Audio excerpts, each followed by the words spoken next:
All right, well, peace. Just want to come back with a quick video, man. Just want to go into, actually, man, this is a good one to use, man. This going to your house shop, come in the volume of the book, man. First and foremost, give it all praise to Most High in your house shop. By His mercies we are consumed. Cause I was looking at this Job the other day, and it's like, wow, man, I might use this one too, cause we know Revelation, actually, that goes into physical appearance of the Most High. Also, too, is important to go Revelation 2:17, so of course, it's pretty obvious, but yeah, man, but this all goes into, I just want to get into this, man, how he's the chief, I'm just going to get into it, man, because when I was looking at this Job 6 and 12 earlier, I thought, not earlier, but like a few days ago, I thought it was interesting, man.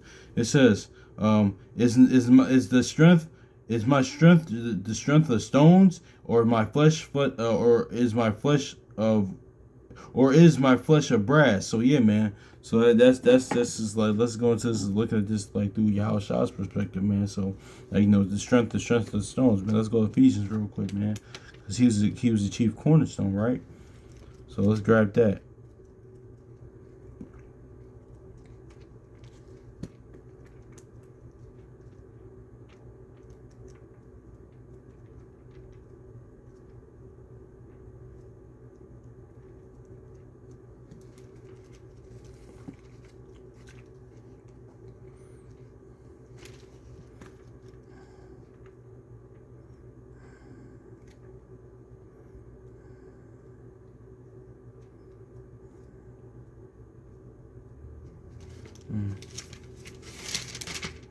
Ephesians chapter 2, verse 20, and are built upon the foundation of the apostles and prophets, Yahushua himself, who being the chief cornerstone, exactly. Then it say, let's get this. Is not my strength the strength of stones, or is my flesh of brass? Yeah, so he's the stone, yeah, strength of stone. And he's the chief cornerstone, man. So that goes into that no, yeah, let's go into that Isaiah 26:4, because that strength, and he had this strength, man. And that's where that strength Jacob had, man. Because one nation, one people shall be stronger than the other. Because I was actually talking about that with my brother actually the other day too, man. Because even on natural too, man. I mean, even though, because that's how we are. We are the descendants of the people of the book, man. Because what other nation can go through what our people has gone through and still be here. That's all the mercy. That's always lead off with the mercy. By His mercies you aren't consumed, man. So not only so yeah, man. So don't want to get into that, because don't get it twisted though too, man. Because it is but it's more important, because that's that John 1 says, being a son, the start the brother sent me firstborn, the power that that Yahushua came to do. One, He came to save us from ourselves, and also to give us powers to be how it was beginning, the sons of God, things in nature. But also too, man, because I'm so because don't get me twisted too, because now I'm starting to read things that's what I'm doing, the volume book, and reading things, even my daily studies, daily conversations, daily life, realizing that the Most High Yahweh comes in the volume of the book. It's about them. It's not about us. Even though when I did that movie, I really, even though I had a big role, a huge role in it, but we would we play a big role in it, but it's about the Most High house. But so even when I did that, I just love the process of me just being there, even though I wasn't the main character. I play a big role in it, even though if y'all ain't seen it,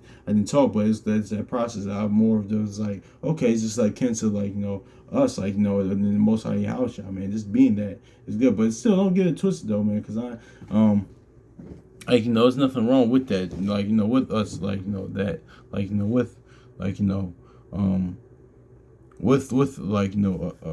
with that aspect of going to how we are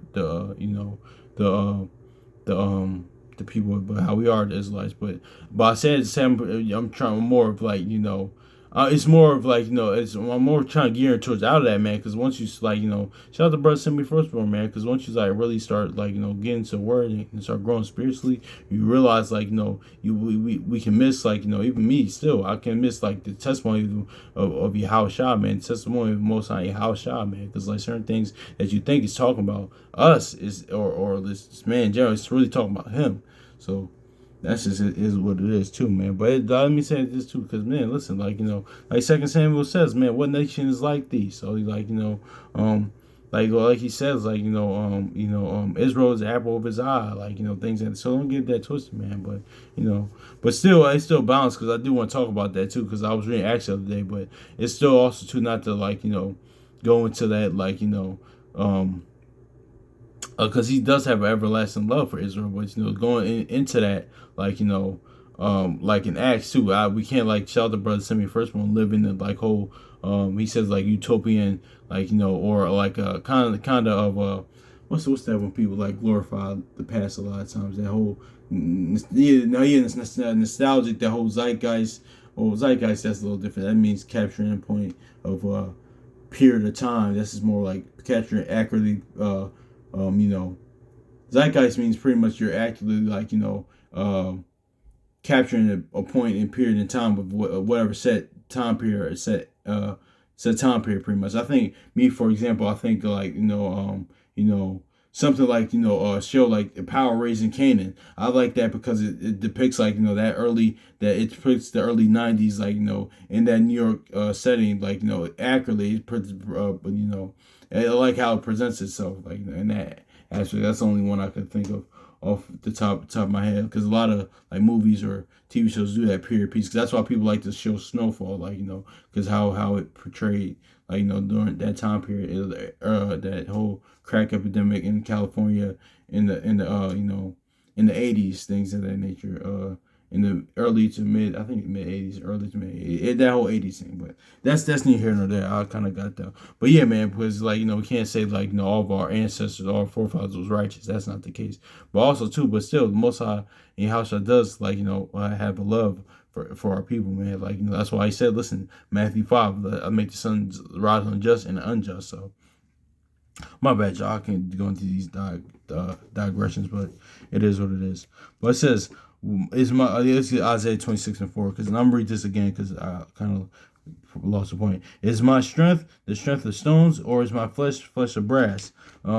Isaiah, that strength though, that strength. Trust in the Lord forever, for in the Lord Yahweh is everlasting strength. So yeah, let's get that. Let's get that latter part. It says, or is my flesh of brass.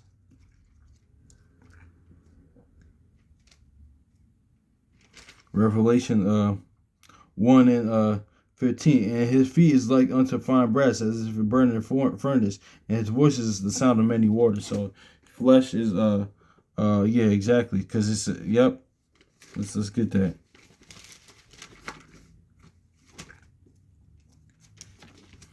Yeah, exactly. And his feet is unto fine brass, and his feet is unto fine brass. That's a flesh. I'm going to say, and his feet is like unto fine brass, and as if it burned in the furnace. His voice is the sound of many waters. Exactly. And that goes lines up with what doesn't that many waters sound lines up with Psalms? I want to say 29, but let's look at that. Yeah, man. So that's all in the volume book Yahushua, man. That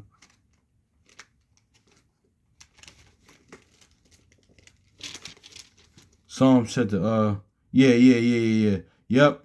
Yeah. Psalm chapter 23 and verse 29 verse 3. The voice of the Lord is upon the waters, and the glory of and the God of glory thundereth, the Lord upon many waters. Yeah, so that's why here's verse 4. The voice of the Lord is powerful. The voice of the Lord is full of majesty. So yeah, that's why it's Yahushua's voice of many waters. Yeah.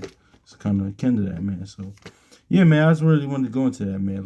Just seeing him in the bottom of the book, man. Just like that, him being a cornerstone, and it's also too. This I know this is another good precept for for Revelation 1:15. As far as this my flesh of brass, which views brass, but I gotta look into another translation to see as well. But yeah, man, I just wanted to get into that. So hopefully it's edifying. So peace.